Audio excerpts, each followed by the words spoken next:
Okay, I'm gonna briefly talk about the caged system based on the C, A, G, E, and D chord shapes. So what you do to move those is you have to pretend the open strings are a fret. So instead of playing the C with those fingers, play it with these fingers.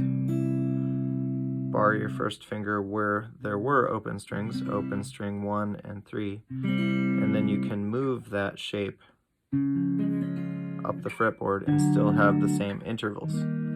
This is no longer a C chord as I move up until I get to fret 15, but you can play every major chord using that same shape. So this is the C up here in 12th position, meaning my first finger's on fret 12. So the reason it's called caged is because it cycles through all of those shapes. The C shape. My next C uses the A shape. Still a C chord based on the C, E, and G notes. My next C is based on a G shape, so it's as if I put a capo on fret 5 and played a G chord here. That would give me those notes. C, E, G.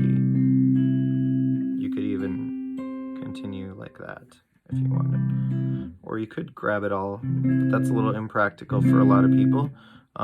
You can also play just the middle 4 strings of that. And that is still the G shape. Still the C chord. Then I play the C in 8th position with the E shape. My last one is the D shape. In 12th position, if I do the regular D chord shape and play only 3 strings. I could also bar that and get some other voicings of that as well. And then I'm back to the C shape, the one I started with in 12th position. Those are all C chords using the caged system. So C using the C shape, C using the A shape, C using the G shape, C using the E shape, C using the D shape. And then I'm back to the C shape. Here's the A in all 5 ways. Using the A shape, all fret 2. A lot of people play it different ways. That's fine. Still an A chord. The next A uses a G shape. This is in 2nd position. The next A uses an E shape. In 5th position. The next one uses a D shape. In 9th position. Then a C shape. Also in 9th position. And then back to the A shape in 12th position. Then G, all 5 ways, using the G shape. C, A, G, E shape is next. Then the D shape.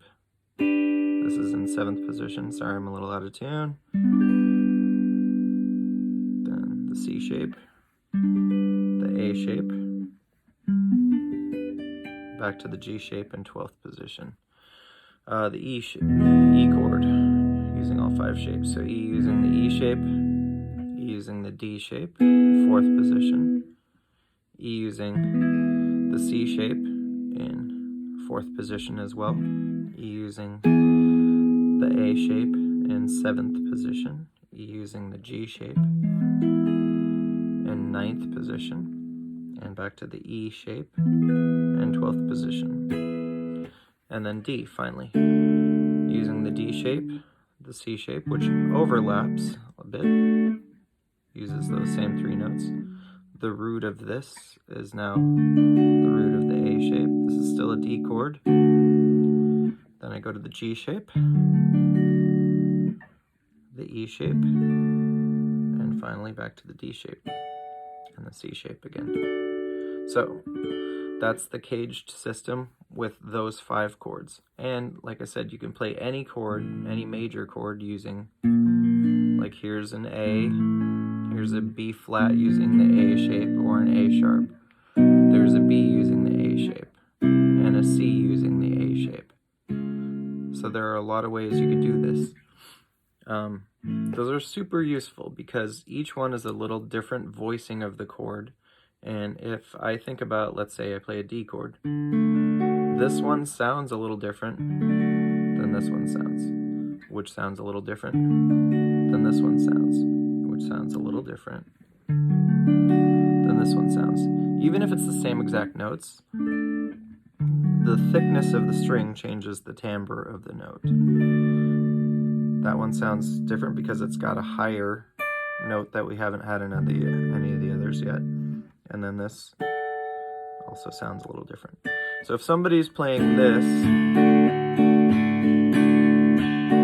you don't want to play the exact same thing because it'll sound a little bit. So you can use one of the other chord voicings and even like decorate it.